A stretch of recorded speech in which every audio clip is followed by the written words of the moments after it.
Hello and welcome to The Briefing with me, Gloria de Piero. Lots coming up on the show today. We'll be talking animal welfare, university tuition fees and ethnicity pay gap reporting. And of course, we'll have the latest in my special series of The Real Me interviews with the Conservative MP Miriam Cates. But first, it's the news with Amelia Harper.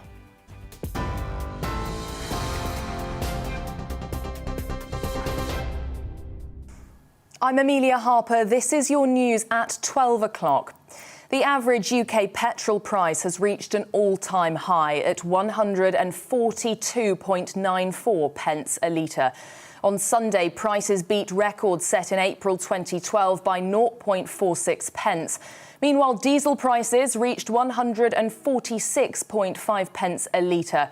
The RAC is calling it a dark day for drivers that will hurt many household budgets. Scotland's First Minister says the COP26 Global Climate Conference in Glasgow could be the last opportunity to avert a climate catastrophe.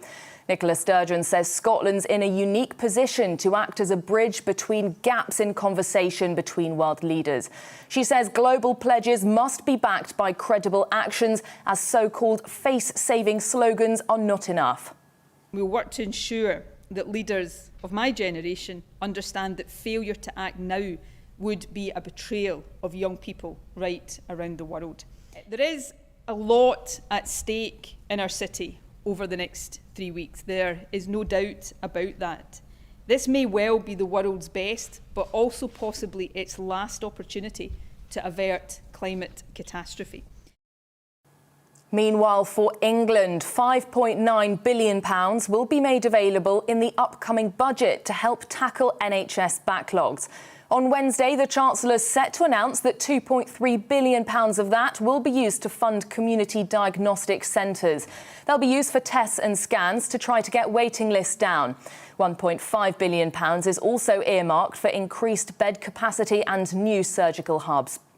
It's come as the Health Secretary says the government is heading towards legislating mandatory COVID vaccinations for all NHS staff. A member of the Joint Committee of Vaccination and Immunisation is also urging NHS workers to get double jabbed as a matter of professional pride. Elsewhere, Insulate Britain has restarted its road-blocking protests this morning, despite the risk of members being jailed or fined. The environmental group is targeting Canary Wharf, reportedly obstructing the Limehouse Causeway. Another team of protesters has targeted Liverpool Street. Injunctions have already been imposed on some protesters after they caused delays on the M25 and other major roads during 5 weeks of action. A spokesperson says they will continue until the government gives a meaningful statement that they can trust. The husband of detained British-Iranian aid worker Nazanin Zaghari-Ratcliffe has gone on hunger strike for the second time in 2 years. Richard Ratcliffe is sleeping in a tent outside the Foreign Office in London after his wife lost her latest appeal for freedom. Ms Zaghari-Ratcliffe has been held in jail in Iran since 2016. She's been accused of plotting to topple the government. Their daughter, Gabriella, who is now 7, played a mock-up game of snakes and ladders outside Parliament to illustrate how difficult facilitating the return of their mother has been. Richard Ratcliffe says he wants to go back to being a normal family. Probably part of what we wanted to do today was just to say, listen, we've all had a lot of ups and downs in our lives, you know. This is a heck of a long time for this to be dragging on. And of course, you know, over time I've been on the television lots and lots and been on, you know, the newspapers lots and lots. We'd love to go back to being a normal family. And I still have every faith that one day we will. But part of playing a game like Snakes and Ladders, which is a very ordinary game, is to make that point that, you know, we should be ordinary here. We shouldn't be, you know, meeting ministers and having these kind of conversations.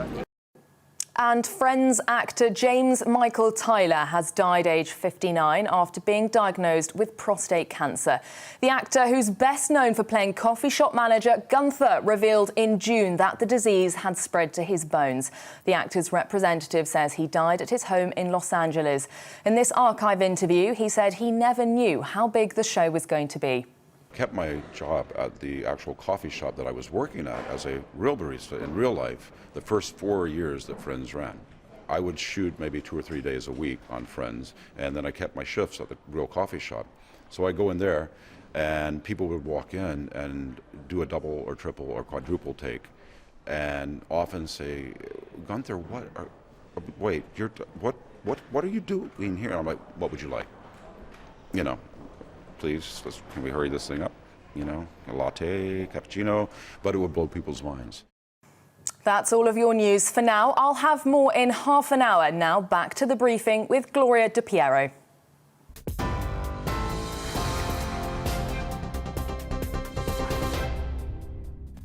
Coming up this hour on the briefing, we'll be talking animal welfare ahead of the second reading of a bill aiming to improve safeguards for a variety of animals. Measures range from cracking down on puppy smuggling to banning live exports. And every Monday, we like to focus on the issues being discussed by politicians because they're being raised by you, the public, via a petition. Today, MPs will be debating tuition fees after hundreds of thousands of people signed a petition calling for them to be reduced.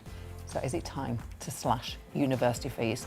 Plus, we'll have the latest in my series of interviews with MPs where we go behind the politics and get to know the real person today. I speak to Miriam Cates about the terrifying online abuse she's received, why she chose to join the Tories, her faith, family life, and much more. And as always, I want you to give me your political briefing. Send in your views and opinions by emailing gbviews@gbnews.uk or tweet me at gbnews.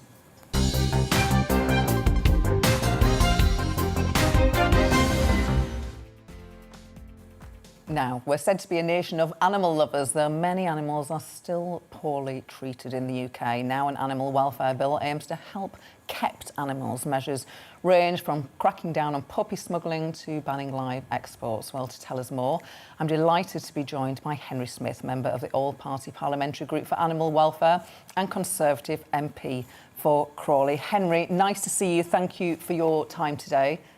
There's a lot. Good morning, Gloria. Good to see you.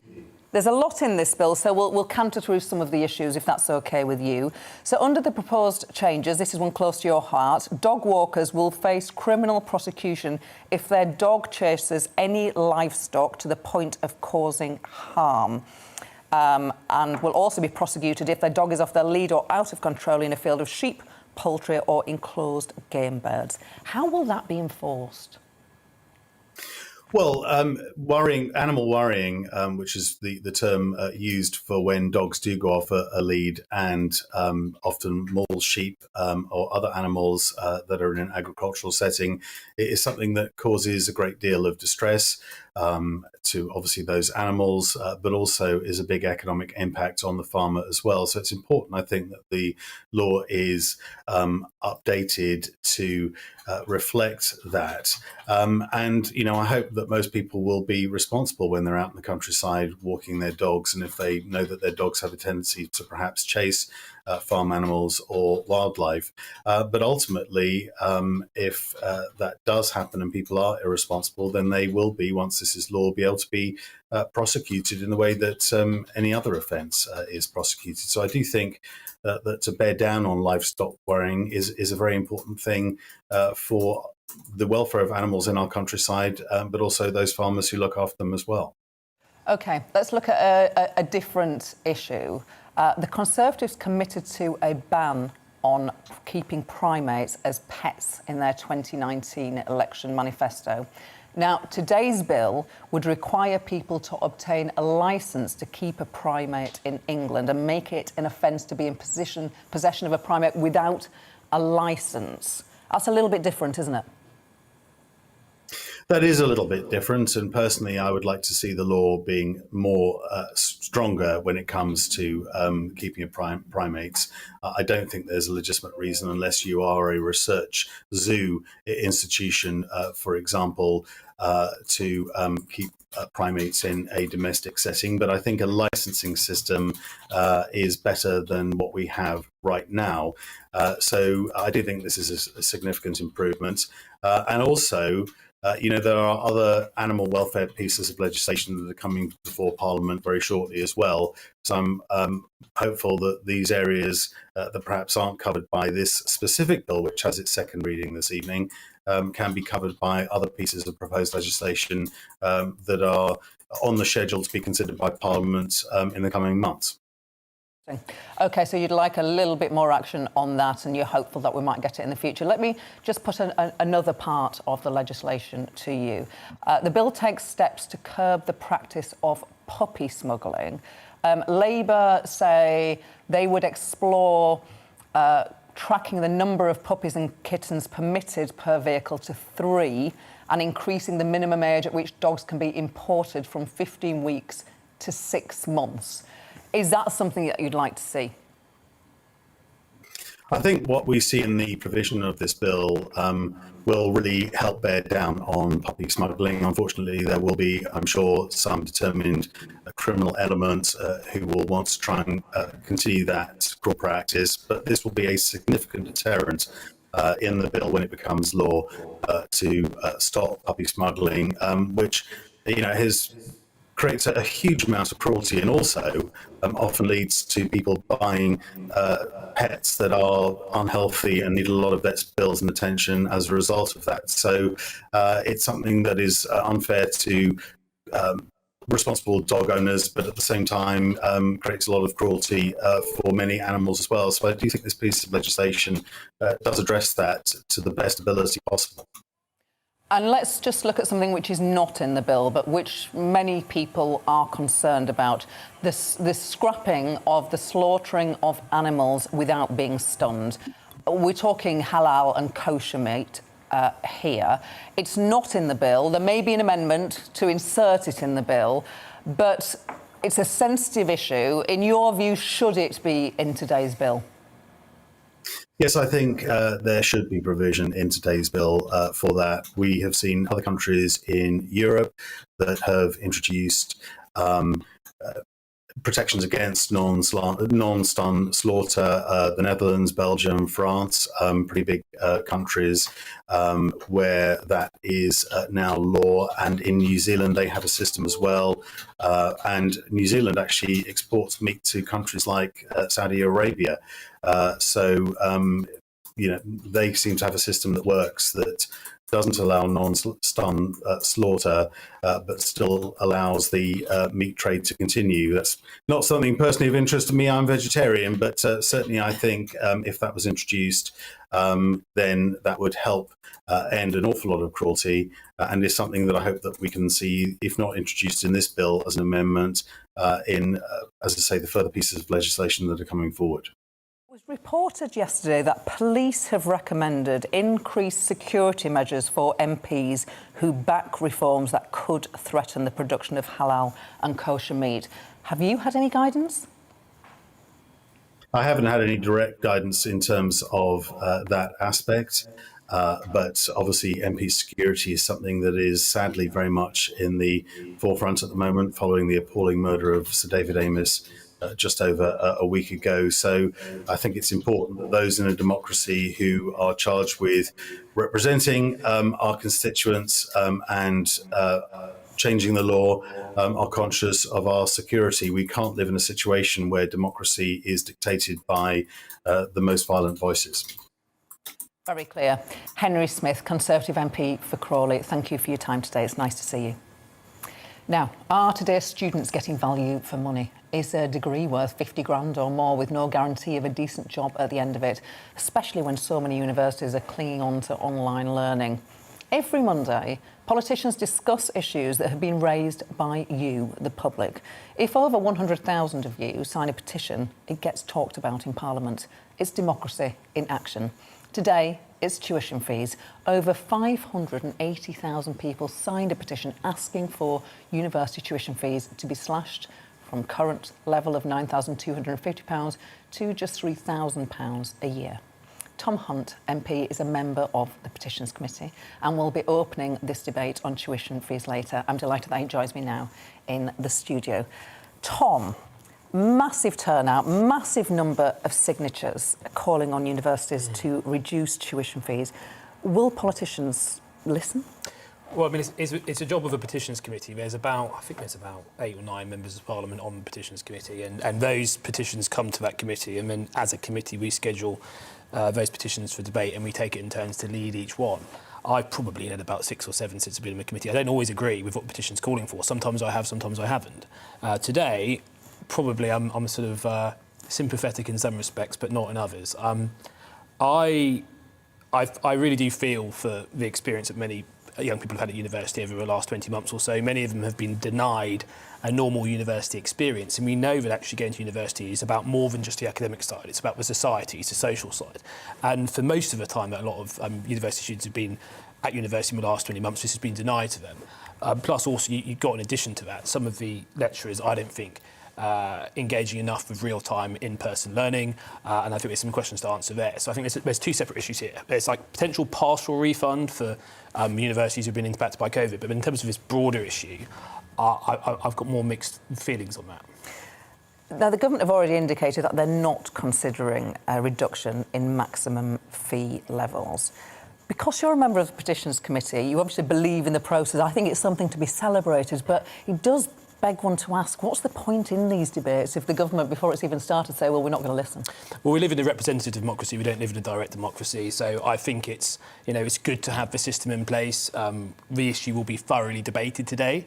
And there'll be members of Parliament from different political parties. But I think there's a legitimate question here, though, which is that I think that there are too many people going to university, in my view. And I think many young people just go to university because other alternatives aren't clearly signposted, like apprenticeships, technical skills. So a lot of them end up sort of meandering into university, perhaps under pressure from their parents, from their schools, without really thinking about it clearly. So for them, 3 years potentially doing a course that doesn't give them the skills they need to have a good career. I mean, it's in that respect, it's not that surprising that so many of them aren't paying back the university debt. And of course, that's a taxpayer who has to pick that up. You say you think too many people are going to university, but in seats where the Conservatives did so well in 2019, seats like the one that I represented in Nottinghamshire, Ashfield, now also Conservative seats, but those red wall seats, they are often found languishing at the bottom of the university participation rate table. I mean, surely you recognise that maybe there are too many people in some areas going to university, but in other areas, working class communities, they're not sending enough. The key for levelling up is skills. The key for levelling up is putting in place an education system that gives people in those areas the skills they need to take advantage of opportunities in their area. And I think about my own area, there's lots of skills opportunities in the area, but often there isn't people with the skills to take those jobs. So we have people from outside the area taking those jobs. So for me, the key is technical education and apprenticeships. I don't think trying to pressure people to go to university, accrue a huge amount of debt, and then often come out of it with a qualification that may well not be relevant to a jobs market. And also, why should the taxpayer be subsidising that education? I don't think everybody has a sort of God-given right to go to university for 3 years and perhaps really not do a huge amount of work. But wouldn't you say that it could be one of the metrics for levelling up to get those areas which have the fewest number of 18-year-olds going to university? Wouldn't you like to see more of those? Because it's very unequal at the moment. If you're in Surrey, you're almost, not almost guaranteed, but there's going to be a majority of you going to university in those red wall seats. If you said to me, sometimes, of course, university can be a really good thing for people. So I'm not dismissing it. Like, it can be transformative for people. And I think if somebody wants to go there and they're that way minded, we should encourage them to do that. But I do feel like we haven't focused enough on the other 50% who don't go to university, and I don't think, and sometimes some of the 50% who have, perhaps should have thought about whether that was the right thing to do. I'd probably rather, it could well be the case that somebody locally in my constituency, right, with Freeport down the road, 10,000 new manufacturing jobs, we've got BT, Martlesham Tech Centre just outside Ipswich, might be much better for them to actually do a skills qualification linked to those job opportunities than go to a university outside of the area that may not have a great reputation, spend 3 years getting a huge amount of debt, and then coming out of it with a qualification that may well not enable them to get the kind of job they hope for. And maybe that degree isn't the golden ticket they promised it would be. Finally, it's reported that the government is planning to cut the earnings threshold at which graduates begin repaying student loans. Currently, graduates start to pay back student loans when their salary hits $27,000, just over. Ministers are looking to reduce that figure, it's reported. Have you got an inside track on that? The key point is it's been reported. And there's lots of things that are reported that don't turn. Is it a good idea? I saw that David Willits had put something out along this, and he, of course, was the architect at 9,000. It's driven by the sense that they think that the taxpayer is picking up a big share of the burden at the moment. I think that's something the government have to look into. But, I mean, ultimately, I think we need to streamline and think very clearly about who's going to university. And if a taxpayer is going to be subsidising it, I think it's right the government or a taxpayer ask the question, is this good for UK PLC? Tom Hunt, pleasure to talk to you. Thank you for coming in today. Still to come on the briefing, should it be mandatory for employers to report on pay disparities between white and ethnic minority staff? I'll be discussing that with Lord Boateng, who's put forward a debate on this issue in the House of Lords. That'll be after the break. But before that, it's time for the weather. Hello. A bright and breezy day for many of us. There'll be some decent sunny spells, but also quite frequent showers pushing in from the west. Even some thunderstorms around, because these showers will be very lively. Quite an unstable air mass across the UK at the moment, coming from the west behind this weather front. Low pressure to the north of the UK. Tightly packed isobars, so a breezy day to come. The breeze pushing the remaining cloud out of the way from East Anglia and the southeast, but soon enough, showers follow in from the west. Frequent downpours in the west especially, but just about anywhere could catch these showers. And where they do occur, there'll be some gusty winds and even some thunderstorms with some small hail in places. Nevertheless, a mild day to come, 17 or 16 in the south, 10 or 11 further north, and that's where the strongest breeze will be. The showers quickly die away, actually, after the sun goes down in many places, but they'll continue around western shores, perhaps the odd one coming close to the south coast. Then later in the night, the cloud thickens in the west and it turns wet across western Scotland and Northern Ireland. That'll keep temperatures up at 8 or 9 Celsius, dipping to 5 or 6 in the east of England, where at least we do have some sunshine to begin things on Tuesday, and we keep that sunshine for much of the morning. But the cloud thickens elsewhere and spells of rain move across Scotland, Northern England, into parts of Wales. Some light and patchy drizzle further south, but actually it does dry up a little into the afternoon, although a lot of places stay cloudy. There'll be further outbreaks of rain in the northwest of Scotland, and it's going to be a mild day with this strong southwesterly breeze reaching gale force around northern and northwestern shores.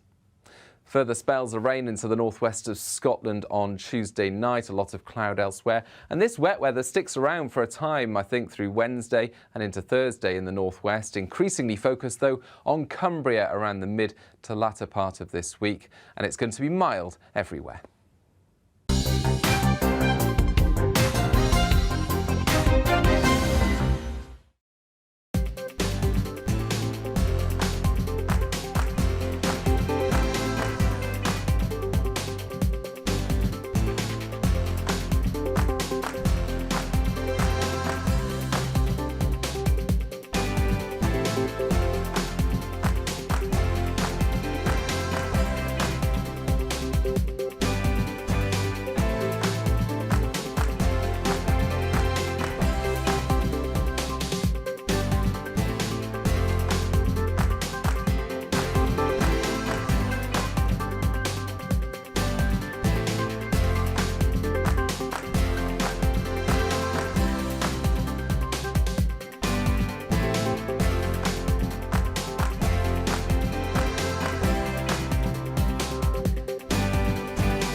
Now, do you know what your colleagues earn? And if you're a member of an ethnic minority, do you feel you're being paid fairly? Well, pay transparency is an area where there's still much work to do. And there are calls for pay gap reporting comparing white and ethnic minority employees to be made compulsory. Well, Lord Paul Boateng is leading a debate on this in the House of Lords later today, and I'm delighted to be joined by him now. Paul, just tell us exactly what you would like to happen. I'd like to see transparency. I'd like to see the data out there. I'd like to see also an effective response from the government to a petition signed by more than 100,000 people, backed by the CBI, talking for the employers, backed by the TUC, backed by the Equalities and Human Rights Commission. I'd like to see the government do something about that, not least because it's not just an issue of fairness, it's also an issue of productivity. We want to get the most out of all that people can give to our workforce and to our national success, and the data and an equalities policy helps us do that. The pay gap between white and ethnic minority workers has narrowed to its smallest level since 2012 in England and Wales. You could argue that progress is happening. I think that's good news, and there's no doubt that some employers are doing well in terms of collecting the data. But we know there's yet more to do. Let me give you an example. The pay gap in Humberside, 12.7%. The pay gap in London, more than 23%. Now, that's significant. The economy, because we don't have effective diversity policies in place in our workplaces, is losing something like £24 billion in terms of our GDP and lost economic productivity. Now, we can do something about that, but that does require us actually to get the data in. And yes, it can be complicated, but we've got to try. And the government's own review, the time for talking is over, now is the time to act, recommends this. So let's get on and do it.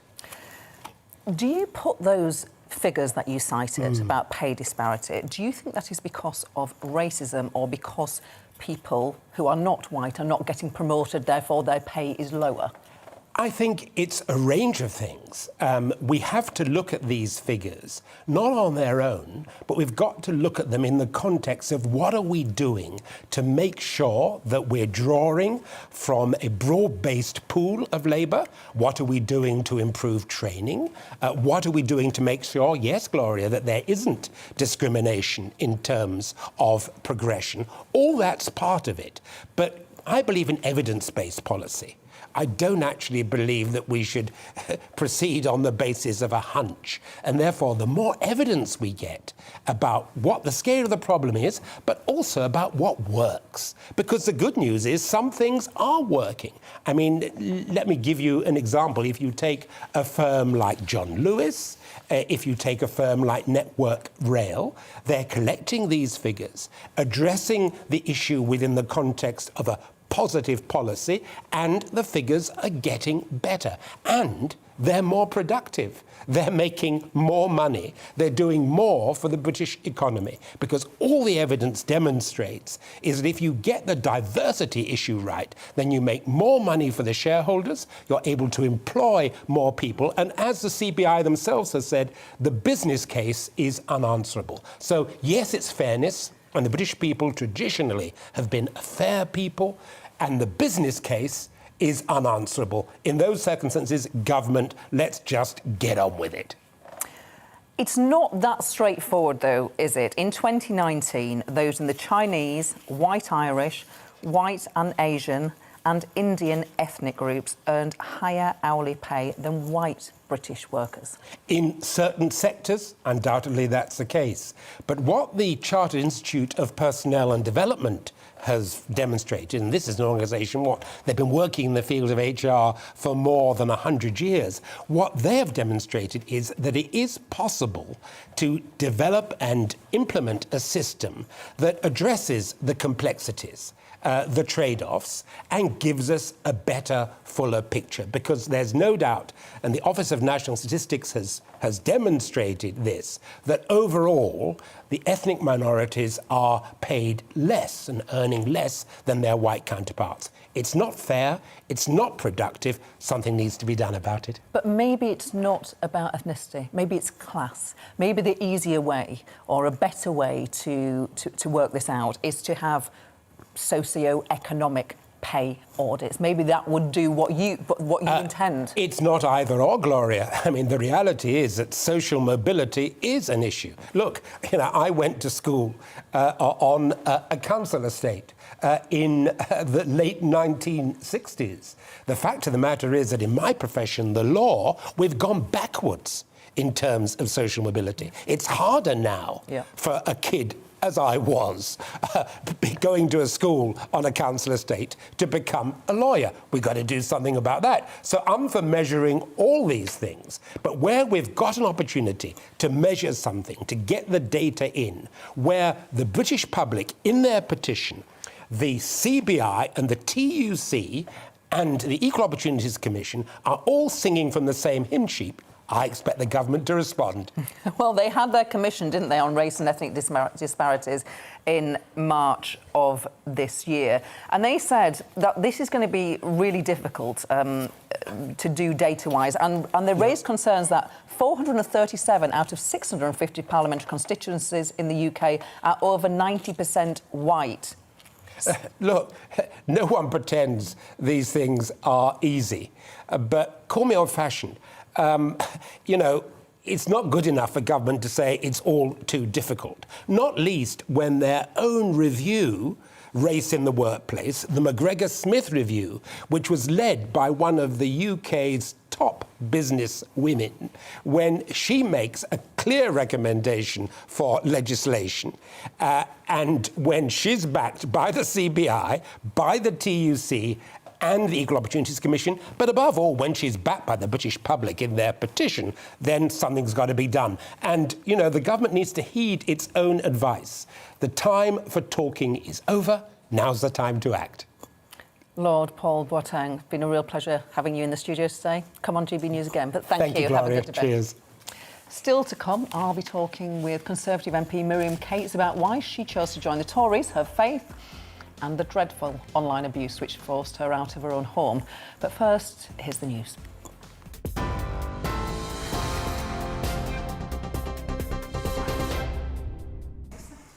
I'm Amelia Harper. Here are your latest headlines.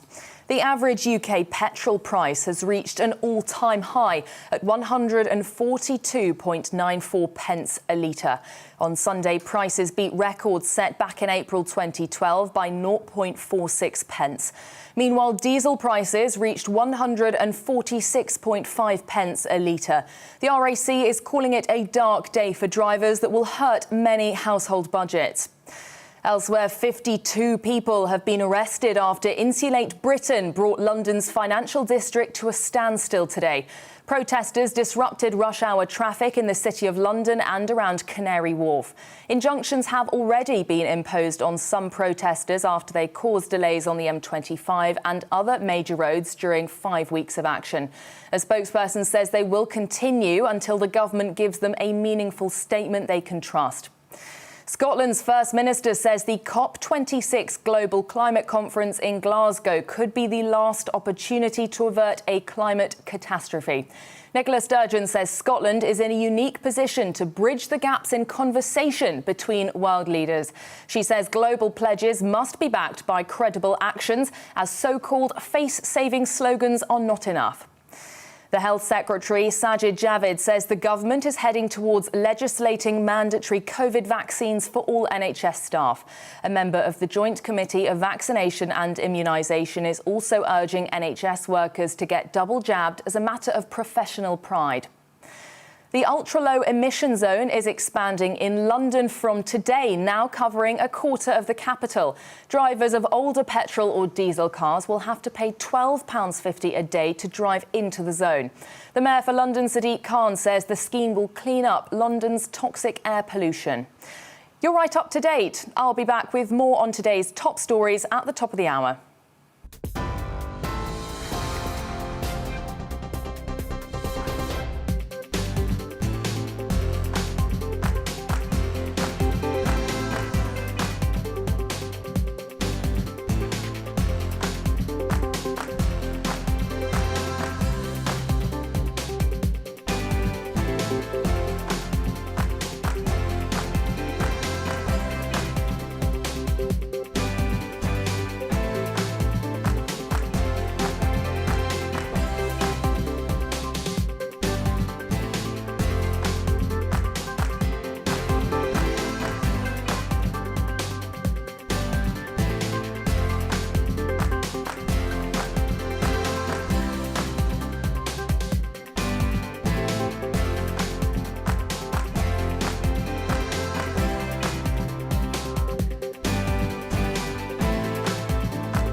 Now it's time for the latest in my series of special interviews with MPs where we go behind the politics and get to know the real person.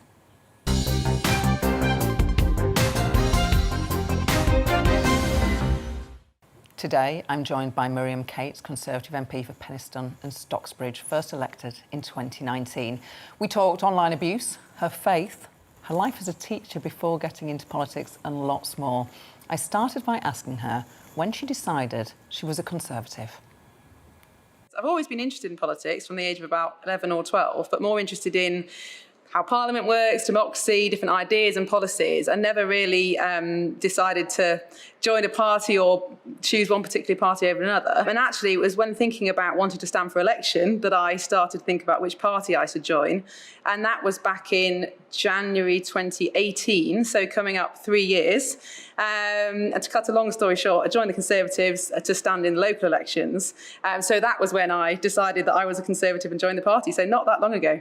Have you always voted for the Conservative Party? No, I've voted for all sorts of parties since I was old enough to vote. And my earliest big political memory was the 1997 general election. I was 14.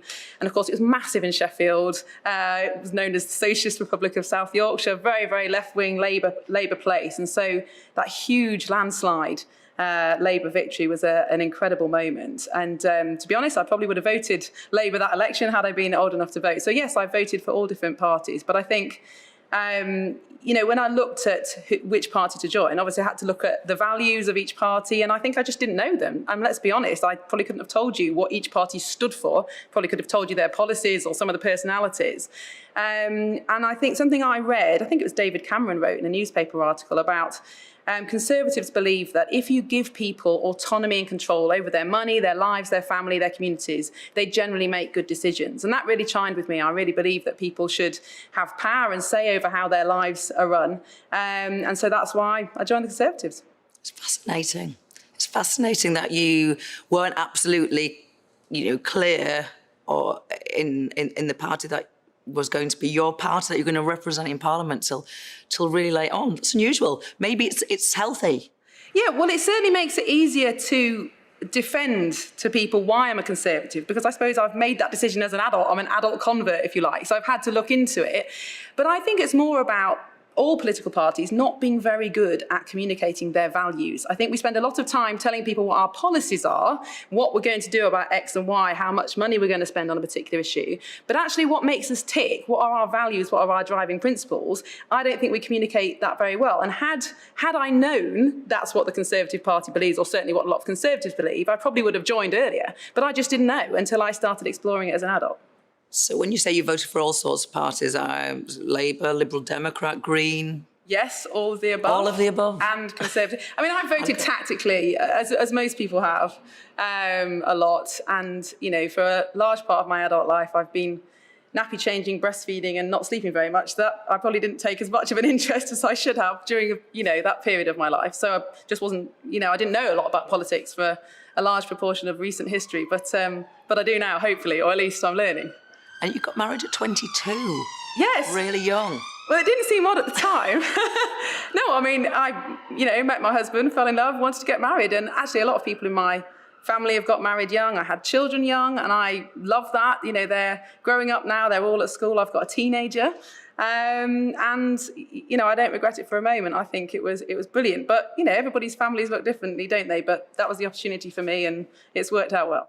Where did you meet your husband? I met him at our church, actually. I went to university in Cambridge and I came back to Sheffield to do a gap year. And he was already settled in Sheffield, having been to university here. And we met at our church where we were both working on a voluntary project together. Do you have faith? Is faith a big part of your life? Yes, a massive part of my life. And really, it is the reason I suppose I've ended up in politics. All sorts of reasons. But I think that the motivation to want to work for making the world a better place, to work hard for other people, to pass on those values, I suppose, very much comes from a faith perspective and believing that there's more to life than just what we see day to day. When did you discover your faith? Well, I was brought up in a Christian home, and that was a big part of my upbringing, really. And particularly, I suppose, very much a focus on on character and values and virtues. So I was quite a high achiever at school. I did really well in lots of things. You know, I was one of those lucky people who just enjoyed school and it really suited me. But what my parents really emphasised was character, how we treated each other, you know, whether we said sorry and forgave each other when we fall out, as all families do, honesty, integrity, those kind of things. And I suppose that's what I've carried with me. I think, you know, those things are so important in our, not just our personal lives, but in our national life as well. The virtues, the characters, it sounds really old-fashioned, but actually if we treat each other properly, then everything else follows from that. So yeah, faith and the teachings that come out of it have played a big part in my life. And how do you practice your faith? Are you a churchgoer? Is it daily prayer? Yeah, all of the above. I mean, I'm churchgoer, read the Bible, you know, all those kind of things that people would see as religious. But for me, it's much more alive than that. I suppose as a Christian, I think, yes, it's about reading the Bible, knowing about my faith, understanding theology and things like that. But it's more about a sense of purpose and having a living relationship with Jesus and, you know, just following that day by day. And I think it gives me a real strength because as politicians, as you know, we come under a lot of attack and frequently we make decisions where we're not actually 100% sure. You know, we weigh things up, but is this the right way to vote? And I think having that security of knowing that I believe in something bigger and something higher is really, really important and actually helps cope with the day-to-day ups and downs of political life. Tell me about the biggest ups and then we might discuss the biggest downs. What are the biggest ups of political life? Well, it's so exciting. I mean, it is so interesting. No 2 days are the same. The things that you learn about and become involved in are just amazing. And the influence that you have, I mean, I still find it amazing that anyone wants to publish anything I write, but, you know, they do. And, you know, obviously that's more about the position that I'm lucky enough to hold than necessarily what I have to say. But it is a position of enormous influence and privilege. And I really, you know, I don't think that'll ever, you know, I don't think that'll ever become commonplace to me. I mean, just the history of Parliament, walking in to the lobbies, and it is just almost a spiritual feeling of what's gone before. And just, you know, it's very intellectually challenging. You work with some incredible people. I mean, my team are just amazing, other MPs. It's a very, very, you know, exciting place to be. So that's definitely one of the highs. And being elected, of course, was an amazing moment. I mean, the lows are very much, I mean, the partly workload, that was a real shock. I was a stay-at-home mum, really, before I got elected. So to then go to working way more than full-time was challenging. But I think, you know, the abuse and the social media and the fact that one day I was a kind of person involved in my local community, the PTA, parish councillor, you know, playing with kids in the park, and the next day you're almost a legitimate figure of public abuse. That was really hard because I hadn't changed. I was the same person. But you know, you get over it and you learn to cope with it, but that's probably one of the lows, definitely. Have you ever felt frightened? Yes, yeah.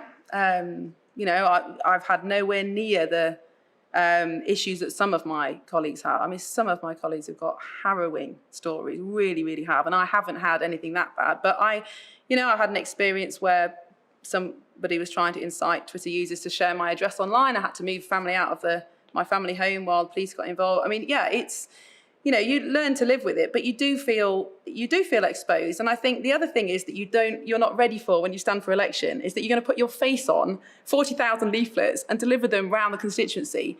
Everybody knows who you are because you've advertised yourself for obvious reasons. And so you're always aware that people know who you are, see what you're doing. You know, that can be unnerving to start with until you get used to it. So you were a science teacher. Everyone thinks all teachers are lefties. Is that just a caricature of teachers?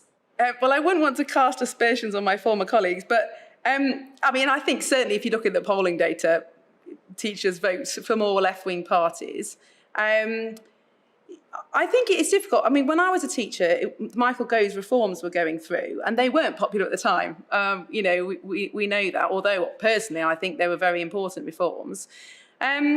I think it's difficult. I think it's in the public sector, obviously, you're very focused on the job you're doing and the difficulties that you see.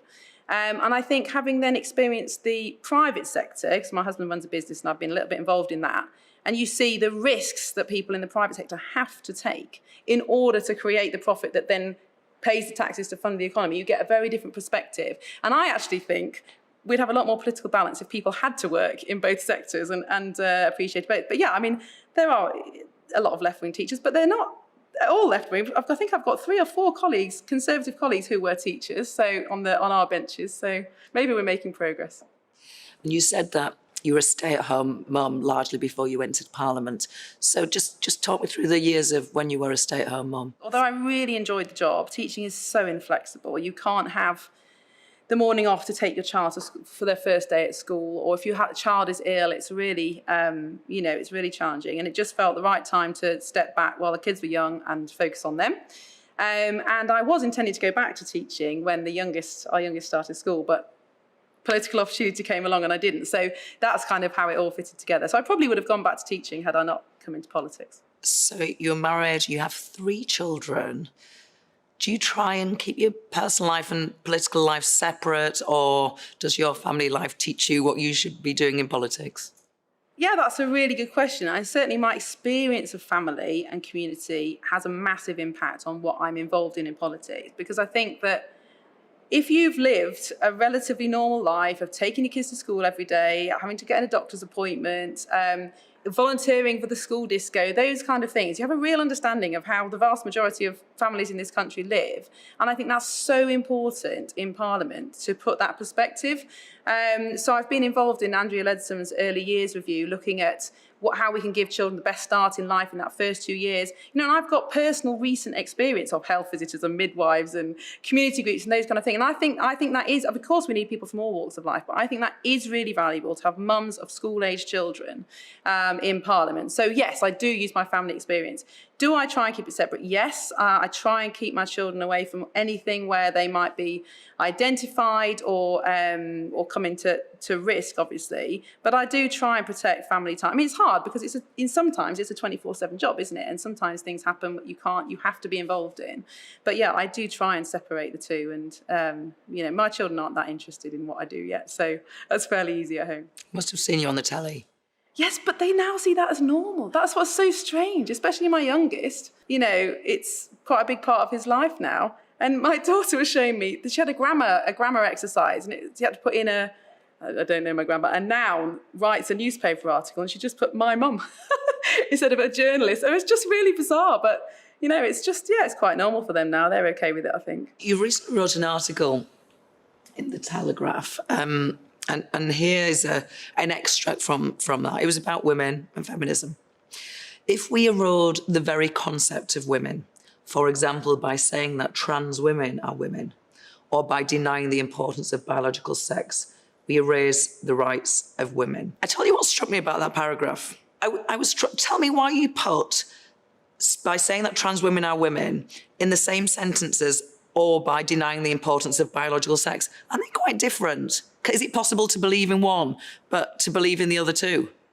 Well, I think if you define woman as, in a biological sense, an adult human female, and if you accept that you can't change your sex, as in you can't change your body from male to female, certainly you can't change your genetics from male to female or back to front, or the other way around, then that is almost the same as saying you can't deny biological sex. So if you take a biological view of it, that you are born, 99.99% of us are born either male or female, and I, as a scientist, don't think you can do anything about it from that point. Now, obviously, adults in this country, it's a free society. You should be free to live and present how you want and be treated with respect and dignity and have equal rights and be free from discrimination. Absolutely, that's right. So if a man wants to live as a woman, as an adult, absolutely should be able to do that and without discrimination. Where it becomes difficult is when that starts to impose on women's sex-based rights. And let's remember, there are real reasons why we have sex-based rights. And although we have equality between men and women in this country in the law, and that's a really good thing, women will always be vulnerable in certain areas because we are less powerful than men. And let's remember, I'm not making a moral point here, but sex crimes generally are committed almost always by men against women. And so there are certain points where you have to keep women separate. And that's right, for our dignity and our protection. And I think this isn't a point about trans women. I'm not at all saying that trans women are a danger. I'm saying if we start to say that you can self-identify as any sex you want, any gender you want, then we inherently have a problem and a conflict with women's rights. And that's something we need to talk about and not be afraid of talking about, and something we need to come to a consensus upon that is sensible and logical and scientific. And I think the problem with the debate at the moment is become so toxic and so difficult that people who have one particular view are almost afraid to speak up. So I think we need to start speaking about it calmly, but sensibly. I just feel like I should say this because some trans women will think, I'm a woman because I've transitioned. Is that, do you get that? Yeah, and I think there's certainly an argument for saying that somebody who's transitioned, who's medically and surgically and been living as a woman for X number of years, why shouldn't they use the women's toilets? Of course. But when if you're talking about self-ID or somebody who's, let's say, gender fluid, you're basically saying that you can make that decision of I'm a woman without going through any of that. And then that in itself, if that's society-wide, presents a danger. If you can go into a women's changing room as a male-bodied person, then even if you obviously are not a danger yourself, there's still a perceived danger and threat and discomfort and lack of dignity to women. And if you think about in prisons, where women don't have a choice about being there, then you start to get into all sorts of difficulties, which, again, I think we need to talk about and be real about. You're not on Twitter. That must make you, you are certainly in a small minority of MPs who are not on Twitter. Did you try it and decide you didn't like it, or did you decide you were never going there? Yes, I did try it. So I've never been a big Twitter user. Facebook was where it's at for, in where I live and doing what I was doing and being a mum and sharing photos and those kind of things. I did join Twitter as a candidate because I thought it was the thing to do. But as it got towards the election, over the election and just past the election, the level of abuse that I was getting was just so much that it was traumatic, it felt dangerous, and I couldn't see the point of it. And even though I stopped looking at comments, my staff still had to look at it, and that was really, really unpleasant for them. And then you have to decide, what do you report to the police? And and I just thought, what's the point? Who am I communicating with on Twitter? Because most of my constituents aren't on it, and I can communicate with them in my surgeries, through email, on the phone, Facebook, local newspaper. I don't need Twitter to be a constituency MP. So I just deleted the account, and I'm really glad I did. I do occasionally think, it goes back to what we're saying about influence. If I want to have an influence for good, you need to think about these things from time to time. Should I have a Twitter profile? But at the moment, I'm happy as I am, I think. Final question. Would you like to lead your party? Can't think of a worse job at the moment. It's the question that every MP gets asked. Would you like to be Prime Minister? No, I wouldn't like to be Prime Minister. If the opportunity came about and there was, it was the right thing to do, then I suppose I might do it. But right now, I can't think of a worse job, to be honest. It's pretty hard going, isn't it? Miriam Cates, thank you for sharing the real you with me. Now, to finish up the show, some of your views on the politics of the day. On the animal welfare bill, Susie says, this is an excellent bill. Living on Dartmoor, I see dog chasing terrified sheep all the time. Puppy smuggling is a big issue too. And on tuition fees, Peter says, I'm a retired academic. I know that there are far too many students going to university, many of whom are not up to that level of study. They end up in jobs that they could have done at 18. The degrees are worthless.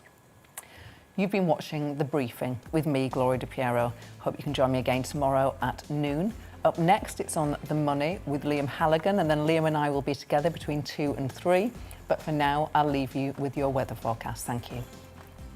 Hello. A bright and breezy day for many of us. There'll be some decent sunny spells, but also quite frequent showers pushing in from the west. Even some thunderstorms around, because these showers will be very lively, quite an unstable air mass across the UK at the moment, coming from the west behind this weather front, low pressure to the north of the UK. Tightly packed isobars, so a breezy day to come. The breeze pushing the remaining cloud out of the way from East Anglia and the southeast, but soon enough, showers follow in from the west. Frequent downpours in the west especially, but just about anywhere could catch these showers. And where they do occur, there'll be some gusty winds and even some thunderstorms with some small hail in places. Nevertheless, a mild day to come, 17 or 16 in the south, 10 or 11 further north, and that's where the strongest breeze will be. The showers quickly die away actually after the sun goes down in many places, but they'll continue around western shores, perhaps the odd one coming close to the south coast. Then later in the night, the cloud thickens in the west and it turns wet across western Scotland and Northern Ireland. That'll keep temperatures up at 8 or 9 Celsius, dipping to 5 or 6 in the east of England, where at least we do have some sunshine to begin things on Tuesday. And we keep that sunshine for much of the morning, but the cloud thickens elsewhere and spells of rain move across Scotland, Northern England, into parts of Wales. Some light and patchy drizzle further south, but actually it does dry up a little into the afternoon, although a lot of places stay cloudy. There'll be further outbreaks of rain in the northwest of Scotland, and it's going to be a mild day with this strong southwesterly breeze reaching gale force around northern and northwestern shores. Further spells of rain into the northwest of Scotland on Tuesday night, a lot of cloud elsewhere. And this wet weather sticks around for a time, I think, through Wednesday and into Thursday in the northwest, increasingly focused, though, on Cumbria around the mid to latter part of this week. And it's going to be mild everywhere. Hi, I'm Alistair Stewart, and I really hope that you can join me here on GB News. I've been in this game for 40 years and I've made lots of friends, but I try and reflect what they think about the big stories of the day in conversation with me. That's why we call it Alistair Stewart and Friends, and you're a key part of it as well. I always get inundated with emails and messages and texts, and if they're really good, I play them back to you. 12 till 3 every Saturday and Sunday.